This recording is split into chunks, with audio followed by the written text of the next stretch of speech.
जय श्री कृष्ण। चार युगों में से 3 युग बीत चुके और तीनों युगों के व्यक्तियों की विचारधारा अलग अलग होती है।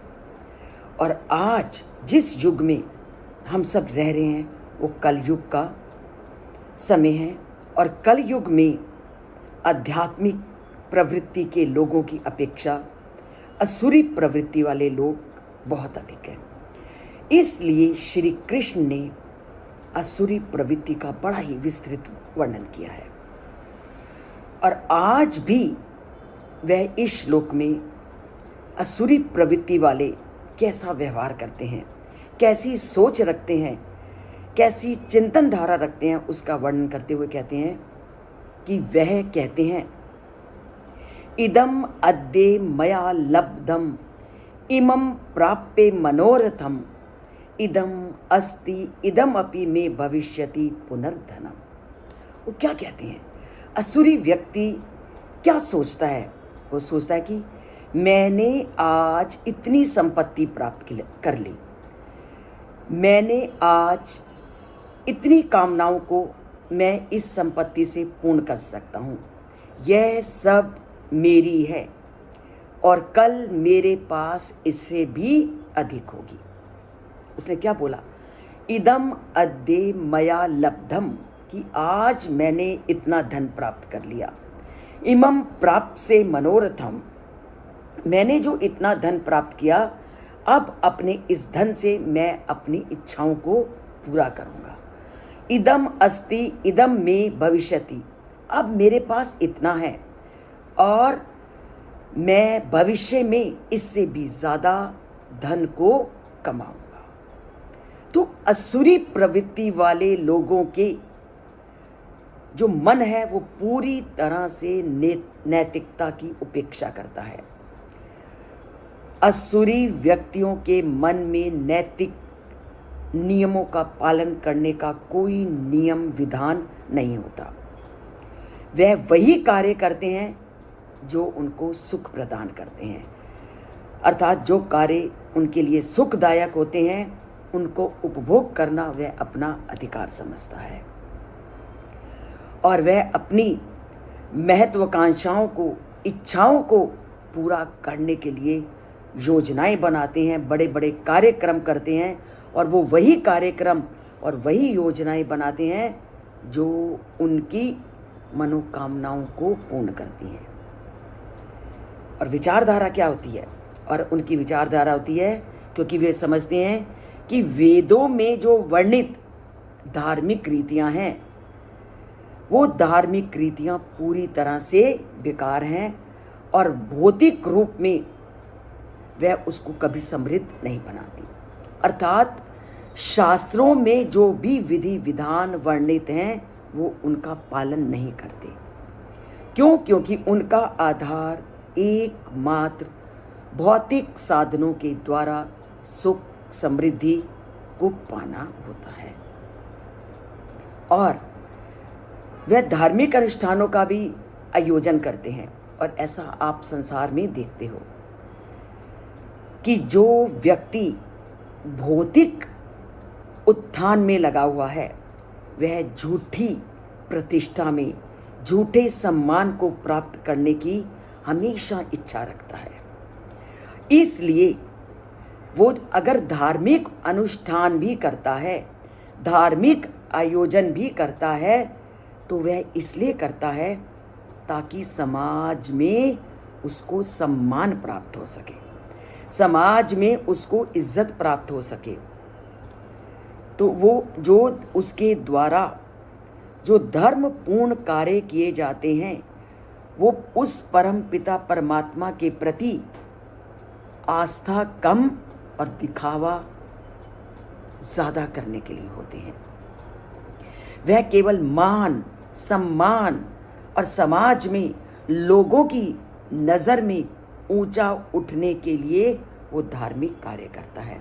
और इसको मैंने पीछे के श्लोकों में भी बताया कि आप देखो कि जब व्यक्ति किसी भी अनुष्ठान में दान देता है तो वो कहता है कि इस व्यक्ति ने इतना इतना दान दिया, आप दान दीजिए। पर दान को दिखा करके जो दान दिया जाता है वो दिया हुआ दान भी निरर्थक हो जाता है। परंतु असुरी व्यक्ति वाले ऐसी ही प्रवृत्ति से दान देते हैं, दिखावे की प्रवृत्ति से और समाज में प्रतिष्ठा की प्रवृत्ति से। तभी इनकी तुलना कैसे की गई है? इनकी तुलना उस गिद्ध से की गई है जिसकी उड़ान ऊंची होती है, पर जो दृष्टि होती है वो नीचे की ओर स्थिर रखता है। आप ज़रा गिद्ध के बारे में जानिए। गिद्ध बहुत ऊंची उड़ान करता है, पर उसकी दृष्टि हमेशा नीचे की ओर होती है। वैसे ही जो असुरी व्यक्ति होते हैं वह केवल प्रतिष्ठा के लिए ये सब काम करते हैं, परंतु उनके जो कार्य होते हैं वो बड़े ही निम्न और निकृष्ट स्वभाव वाले होते हैं। इसीलिए जो व्यक्ति प्रतिष्ठा के लिए, सम्मान के लिए कार्य करता है, उनमें और गिद्ध में कोई अंतर नहीं। जैसे गिद्ध ऊंची उड़ान भरता है पर उसकी दृष्टि हमेशा नीचे की ओर होती है, ऐसे ही वह व्यक्ति जो समाज में सम्मान प्राप्त करने के लिए, अपने पद को प्राप्त करने के लिए दान देता है, वह गिद्ध की तरह है जो दान दे रहा है पर सम्मान के लिए, पर काम कैसे कर रहा है? निकृष्ट, अधो गति की ओर जाने वाले। ऐसे लोग क्या होते हैं? ऐसे लोग शक्ति की पूजा करते हैं, अर्थात वो अपने आप को सर्वश्रेष्ठ मानते हैं। ऐसे लोग जिसकी लाठी उसकी भैंस वाले सिद्धांत में विश्वास रखते हैं, क्योंकि वह अपनी कामनाओं की पूर्ति में आने वाली बाधाओं को समाप्त करने के लिए लोगों को चोट पहुंचाने में भी संकोच नहीं करते। तो ऐसे व्यक्ति जो अपने धन को कमाने के लिए लोगों को चोट पहुंचाने में भी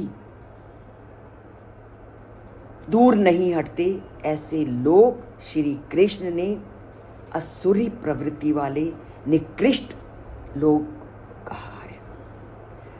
वो बार बार वही कहते हैं कि हमें झूठी शान, झूठी प्रतिष्ठा से ऊपर उठना है और कोई भी ऐसा कार्य नहीं करना जिस कार्य को करने से दूसरों को चोट पहुंचे, दूसरों के को हानि की प्राप्ति हो।